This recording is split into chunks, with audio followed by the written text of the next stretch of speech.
You know the variety in Indian food is. Come on. Yeah. What's the main food of England? Do you know? That is a very good question. What's the main food of England? Fish and chips, isn't it? No, it's not. Yeah. You'll be surprised. It's actually Indian. It's probably Indian. It's probably Yeah, it's not Italian. No, it's a Vindaloo maybe. no, it's a type of curry. It's a classic. Well, masala, chicken tikka masala. chicken tikka masala. Yeah. It's masala.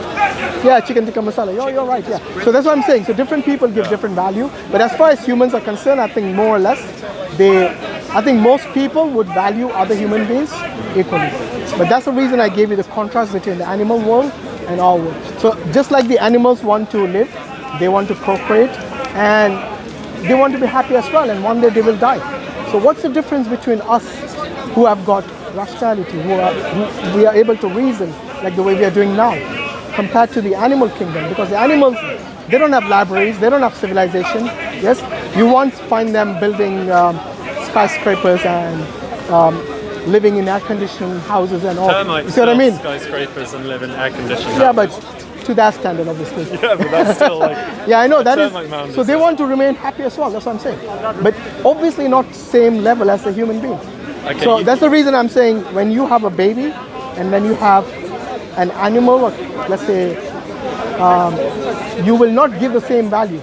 So if I were to ask you, there's a sinking boat and you have got only the opportunity to save one other being, and you have got the option between, let's say, a dog and a human child. What would be your choice? Of course, the human child. Yeah. See, this is what I mean by value. Okay, so as humans, we value our own species more. Yeah, and that's natural. Okay. But your question was. My question was, what was the purpose? Your question was, what's the difference between Yeah. animals? And my answer to that. That was based on your answer. But my original question was, what is the purpose of existence? Yeah. And do you agree with my answer? No, I don't. I said. I think I know what you're going to say. Yeah. No. I said your answer is no different to what. If animals could talk, they probably say the same thing. Really? Because they all want to live, they all want to procreate, they all want to be happy. So how do we differ from the animals? That was my question. Do we need to? Based on that. Well, we do. I think because we have certain faculties of reasoning which the animals don't. But that's also a prison, because if you can't answer your own logic, then you'll suffer. Yeah, but. And you're assuming we're different to animals. No. When you say, at least we have the luxury of reasoning. Yeah. They don't. Yeah. So for them, it's mostly like. It's basically what they live in their environment, and that's all they have. Yes, we can actually go, so we can have a fridge, we can store our food. Yes, they might not have that luxury. Yes, so we cannot say we are the same as the animals. We are different in a way. So our purpose should also be different because of the extra, faculties of reasoning, the extra, the way we see life, the way we value other life, it's different in different ways. So I think that's an assumption, though. How? Because you're saying that if human beings are different to animals, therefore we must have a different purpose and destiny. Whereas my point is, question one, how do we know we're different, like on an existential level? I think we're more intelligent and we're more creative, but animals are intelligent and animals are also creative. Can they reason like the way you do? Yeah, but that doesn't mean that just because I'm intelligent and I'm able to make logic and form arguments and ask questions, that doesn't mean I must have a purpose. That's an assumption rather than a fact. No, I'm saying everything has purpose. I'm not saying animals don't have purpose. I never said that. So what's the purpose? So the animals do have purpose. So every animal out there has a purpose. Okay? We have a purpose as well. I mean, every organ in your body has a purpose. Yes? Your eye has a purpose. So why can't we as human beings have a purpose as well? I don't think we need to. I think you're overthinking life. No, I'm not. I think we should have an objective in life. Why? Okay, when you are acting, yes, it's a project, right? Yeah. Your whatever film you're working on is a project. It starts with an objective. Yeah. Yes, either to, let's say, make money, make it a box office hit. No. Your point, I completely agree with. So what I'm saying, everything has a purpose and an objective. If you're going to live life without, I think it's not everything has a purpose. I think name me something that doesn't have purpose. You're saying, I think it helps humans to have a purpose because otherwise they'll get consumed by existential angst, and they'll feel no fulfillment in life, and they'll suffer. I think we need purpose because we have intellectual faculties and intelligence. A guinea pig doesn't need to have a purpose like Elon Musk does. It doesn't need exactly. to build Their purpose is not the same as yours. Yeah. But like you said correctly, everything has point purpose. Is it helps us with life, but we don't need one. Like, we're not born to have a purpose. No, obviously you're not born with somebody saying, okay, this is your purpose. As you grow older, then you realize that you can't live a life without an objective aimlessly. I agree. Yeah? So it's like a rudderless boat. Yeah, I agree. It will just go aimlessly nowhere. So in order for you to have any meaning to your life, you need a purpose. So this is what it's about, meaning. Exactly. So what's your purpose in life? So, okay, as a Muslim, I will say that my purpose in life is being given to me in the Quran. So I actually lead my life based on that. So in the Quran, Allah says that you have been created, you have not been created except for the worship of Allah. Now what does that mean? It doesn't mean I just stand in front of God and just pay adoration to God, or go to the mosque and pray 5 times a day and that's it. No, worship means obedience to God. So there are commands like prohibitions and like the do's and the don'ts in our religion. And this is something that we as Muslims have to abide by. So God has told us our purpose in life. For example, for me to treat my neighbor in a good way, yes, is one of the ways I can worship God, because it's obedience to God. So one of the sayings of the Prophet ﷺ is, if anyone who goes to bed with his stomach full and his neighbor is hungry, then he is not from the deen. He's not one of us. So it's kind of good morals mostly. And this is, I think, not only in Islam, in all the religions. No, it's the human life. Exactly, yeah. Because if you don't do that, then... So would you say the greatest purpose is to help other human beings? Yes, absolutely, yes. So if I've got good news, which helps me, then I'm going to share it with you. So what good news do you have in your life? Islam. But because, okay, but what makes you different from this guy or this guy? Like, so what's unique to you? Like, why do you exist versus this Muslim or that? Like, what inspires you about life? I'm curious. Individually, we are unique, of course, and we express, or we obey God in different ways. But the aim and the objective is the same. That you abide by the do's and the don'ts God has told you, and once you have done that, then you are successful. Okay? So for us, we believe that everyone dies, and I'm sure you believe it as well, that one day we will die. We believe that this life is a test. And as we grow older, we learn that everything has a meaning, everything has a purpose, and we have a purpose. So this life, which is a test, this is going to end one day. And after we die, there's going to be an eternal life. And that is a real life that we should work towards. And how do we work towards that? By being good in this life, yes, and by obeying God. Okay? And so for example, I don't know if you're an agnostic or atheist, I don't know where you stand, but you also believe that you're going to die one day. Have you ever given thought to after you die, what's going to happen? Do you believe in life after that? Or given any thought to it? Of course, I remain curious. Yeah, I figured like just live the best life, be kind, try and leave the world in a better state. But how do you define that? How do you define, for example, good and evil, good and bad can be subjective, right? What might be good for you might not be good for someone else. Or what might be bad or evil for you might be good for someone else. So how do you get around that problem? I think between what is subjective and what is objective. I think human beings have a natural compass of morality.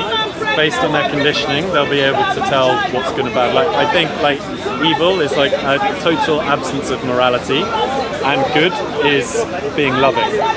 And I think if you like treat other human beings with a loving, open heart, as much as possible, rather than being in your own world with your egocentric universe, then no matter whether you're a Muslim or a Hindu or a Buddhist or a Muslim, or an agnostic, I think that's enough.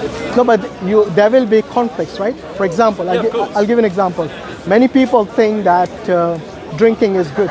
They feel happy. Yes, I as a Muslim say no, it's bad for you. Okay, not only for your health, for your mind, and it's also bad for some other person that you might harm because of your drinking. You see what I mean? So how do you get around those conflicts, things like that? I don't know. I think non-judgment is a good place to start to replace curiosity, judgment with curiosity. I think like drinking is one example, but there are other forms of addiction, like sex, work, smoking, sugar, drugs, breakfast cereal. I'm addicted to Cocoa Pops. It's like so. I mean, look, we have to be realistic. Eating Cocoa Pops, okay, sugar, I think, bad for you sometimes. Depending if you got diabetes, very bad for you then. Okay, so this is something again subjective, isn't it? Like for some people, Cocoa Pops might be good, for others it's not. For some people, alcohol is good based on their own judgment. Yes, whether they consider you to be judgmental or not, that's not what we're talking about. We are talking about the objective truth. So there has been. Can I say something? Yeah, sure. I think like with all these things, like even if you don't drink alcohol, Muslims, like any form of behavior where you do something to run away from contact with yourself, a form of escape is addiction. Like gambling, I agree. You know, all these things. So I don't think like the example. But is that good or bad? That's the question. I don't think you need to label it. Why not? Because if it harms your body, if it harms you as an individual, if it harms your family, why is that not bad? Because to me, anyone who harms, like you said earlier, as long as they are loving and all that, that's fine. But then you have to look at the harm factor. Is there any harm in there as well? Well, if you do harm to yourself or you do harm to other people, then I would say it's not good. So I would agree. We've agreed. So anyone who drinks alcohol is capable of that, right? The harm. Is anyone? I'm not saying everyone, obviously, but I'm saying because you're already not only becoming addicted. I don't think everyone who drinks alcohol is addicted to it. No. But when they are drunk, yes, then the state of mind is not the same as when they are sober. But a human, when they're angry, is not in a state of mind when they're relaxed. I totally agree. So it's like, that's why I'm not going to treat every emotion the same. Okay? So when you talk about love, okay, a person who is drunk can be loving. But he can also be harmful while driving and potentially like taking the life of someone completely innocent. Maybe someone who doesn't drink alcohol like me, you know? So that's why I'm saying, why does someone need to drink alcohol first and foremost if they know the harmful effects of it? That's a good question. Why would someone, let's take a YouTuber for example, if you want to have a successful YouTube career, you need to work for like 5 years hustling, you need to produce a video maybe 3 times a week. The amount of ambition and work and drive you need to have, it destroys your body, it isolates you. Like, are you a YouTuber? No, I'm not. But how would you know? No, but I've talked to them. I'm a bit of a YouTuber. I've got my channel called DawahWise. My point is that you use alcohol, I assume, because it's forbidden in the Quran. But my point is that there are other things which human beings do day to day which do damage to us. Like, that aren't just as extreme. Look, I totally agree with that. But anyone who damages or harms themselves or other people, then yes, I would say don't do that. So anything you do for example, if you're going to become some sort of I don't know what kind of YouTuber is talking about, but if they are going to extreme lengths where they neglect themselves and their own families, then that's wrong. I agree. Okay, eating too much sugar is wrong. I agree. Eating too much fat is wrong. All these things, if you do it in like if you go beyond moderation, then that is bad. But I don't know if you're aware that recently there has been study on the harmful effects of alcohol, and they have come to a conclusion. This was a huge study over 5 or 6 years, and this was published in a medical journal called The Lancet. Yes, so it's peer-reviewed and quite serious study. And they said even that no amount of alcohol is good. That was their conclusion. So this is an objective study. So it's not just on my feeling or your feeling or some subjective understanding of an individual. It is an objective study through scientific methods. Yes, and this is a conclusion they came to. And this is exactly what the Quran says. The Quran says that there might be some good in it, but the harm outweighs the good. Yes? So the way the Quran actually prohibited alcohol was in stages. So at first this was the command that there is some good in it, but the harm outweighs the good. Second is Allah says not to come to prayer while you're drunk, while you're in a state of intoxication. Yes? The Muslims do that? Well, before it became prohibited, they used to drink. So alcohol wasn't always like prohibited. It became prohibited during the time of Prophet Muhammad ﷺ, because the revelation of the Quran came over several years. It wasn't in one go, over a period of 23 years. So yeah, just like anyone who wants to wean away the intoxicants from the intoxicating habits like drugs or alcohol, they don't go cold turkey overnight. So they wean them off gradually. Similarly, this is the, the hikmah, the wisdom in the Quran, that it was gradually prohibited rather than in one go. I mean, Allah could have said, from tonight, no drinking, that's it. But with the wisdom of Allah and the way it was prohibited was in stages. And the last stage, so first, there's some good in it, but the harm outweighs the good. Second, don't come near prayers. And the third, stop drinking alcohol, it's prohibited. Yeah, so that was the final stage. And after that, then they stopped drinking. I'm not saying there are no Muslims out there who don't drink. Of course, there will be obedience and there will be disobedience as well. But our aim in life is to be as obedient as possible. Because look, everything in the Quran that has been prohibited, it is something which impacts you individually, or your family, or your community as a whole. What other things would you say to people who don't know very much about Islam that are prohibited? That very good question. People don't know about. Yeah. So drinking's one. Drinking, gambling, adultery, fornication, oppression. Fornication? Yes. What do you mean? Anything extramarital. Oh, okay. Yeah. Yes. So if you're not married, you're not allowed to. You're married? not. I'm married. Alhamdulillah. So, yeah, fornication, adultery, prohibitions like unjust wars, oppression. What else? Can I ask you a question? So all these things are bad for you, basically. I'm sure you want you won't object to any of this being prohibited, right? This is something what all human beings with their moral compass would say is wrong. Can you go through them again? Okay. Alcohol, gambling, adultery, fornication. Interest usually, yeah. Interest? Yeah. What do you mean interest? Like the banks charging you interest. I definitely agree with that. Can that be prohibited? Alhamdulillah. Yes. Oppression, unjust wars, all these things. Yeah, I mean... Which one would you say should not be prohibited from this list? By the way, this is only a subset. There's lots more. Okay. The interest in the banks, I believe that should be prohibited. No, I asked you which should not be prohibited. Which should not be prohibited? I don't think you should prohibit any of them. So you shouldn't prohibit any of them? You did agree with usually, with interest.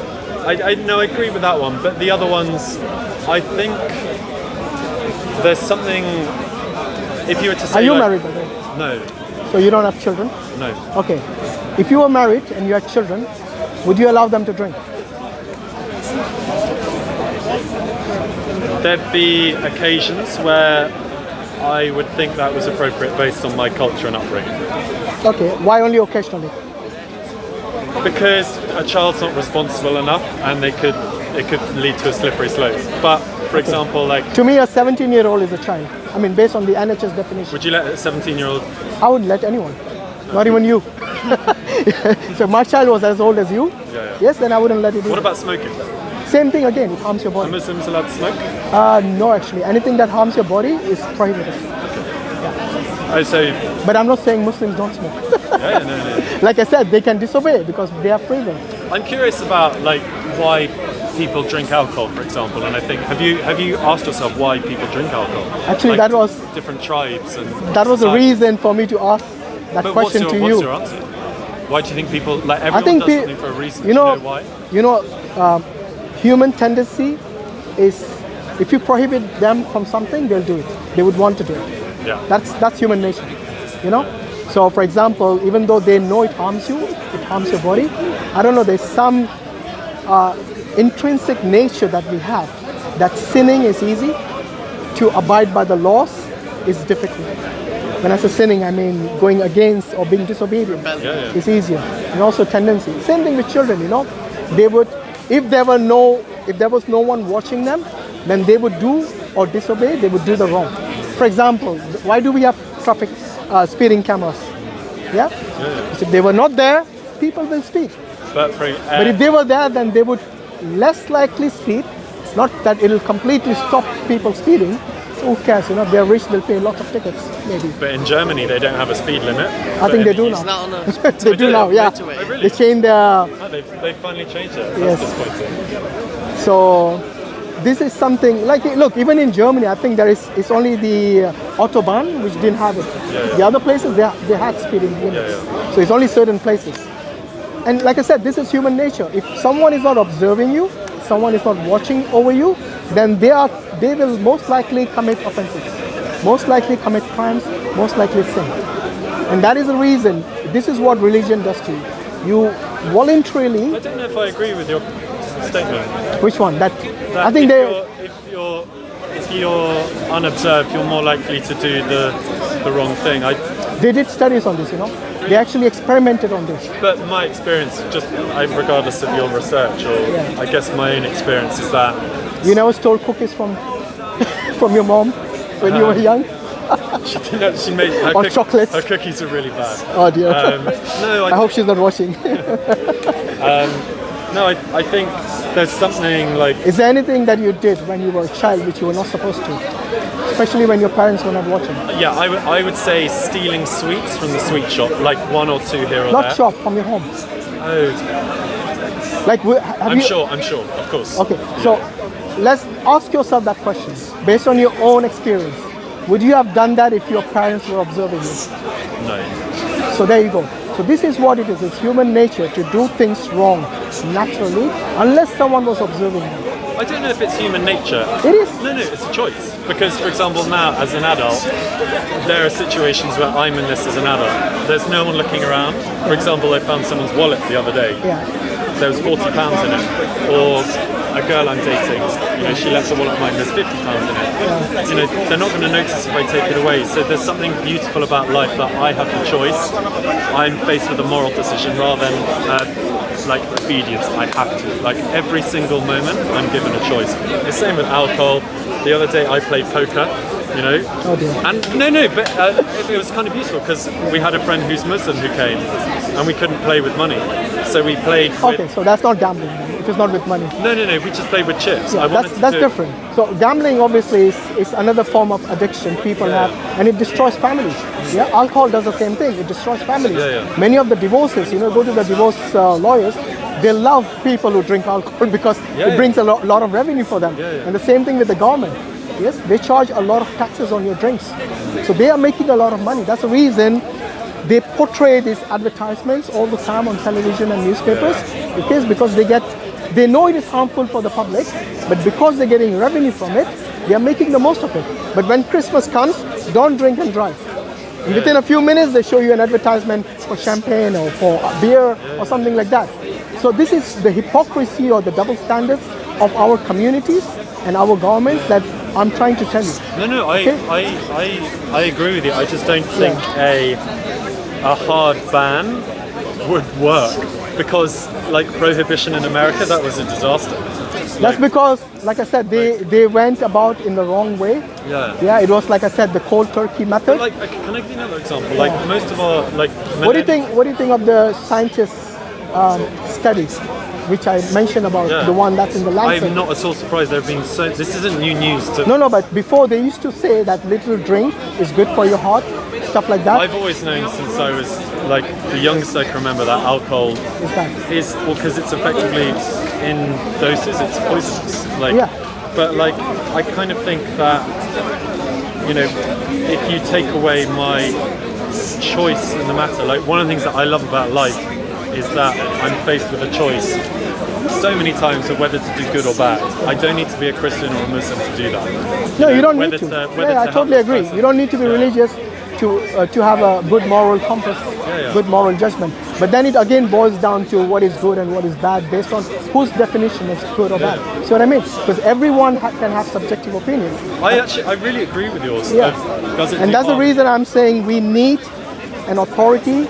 Like in my case, I believe that it cannot be human. It has to be your creator. It has to be God who can who has the ultimate, what do you say, jurisdiction Yeah. to decide or to tell you what is good and what is not? I don't agree with your logic Why? because you're saying that Who should decide that according to you? what? Prohibitions, and because every law has certain prohibitions. For example, if you had your license, you cannot just drive the way you want. Yeah. Yeah. Oh, I feel happy at 80 miles an hour.